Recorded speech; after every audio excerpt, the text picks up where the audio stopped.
আমরা হতাশায় ভুগছি। একটা মসজিদের ইমাম নেওয়ার ইন্টারভিউ নিতে গিয়ে চোখের পানি এসে গেছে আমার। 50 জন লোকের ইন্টারভিউ নিয়েছি, সূরা ফাতিহা পড়বার মতো আমাদের সুন্নি আলেম পাইলাম না। এটা কি দুঃখের বিষয় নয়?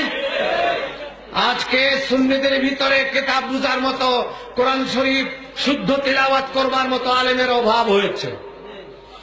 এই অভাবের সীমানা কোথায় যে ঠেকবে আজ থেকে আরো 20 বছর পর বুঝতে পারবেন যারা বেঁচে থাকবেন।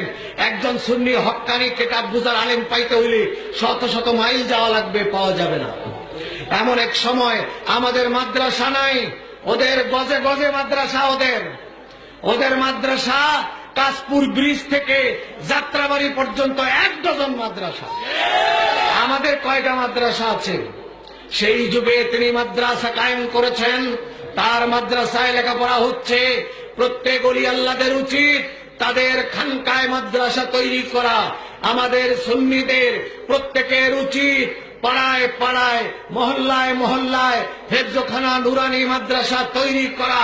আমাদের শিক্ষক যদি পাওয়া নাও যায়, তাদের শিক্ষক দিয়ে পড়ায় হলেও সুন্নি তৈরি করা। এটা আমাদের আজকে ওয়াজিব হয়ে দাঁড়িয়েছে। কোরআন শরীফ পড়বার মতো আলেম আমাদের ভিতরে পাওয়া যায় না, কিন্তু আমরা জৌনপুরের খানদানের তেলাওয়াত তো শুনলাম। কয় দরবারে, কোন দরবারের বিশুদ্ধ তেলাওয়াতের পীর আছে বাইর করেন। আমরা পীরের দরবারে ঘোরা মানুষ, ঘুরতে ঘুরতে জীবনের 3 ভাগের 1 ভাগ শেষ করছি। বিশুদ্ধ কোরআন শরীফ তেলাওয়াত তো দূরের কথা, পীর সাহেবের নিজেরই তেলাওয়াত নাই। কোন নামাজ কয় রাকাত তাও জানে না, সবার দেখা দেখি যা পড়ে তাই।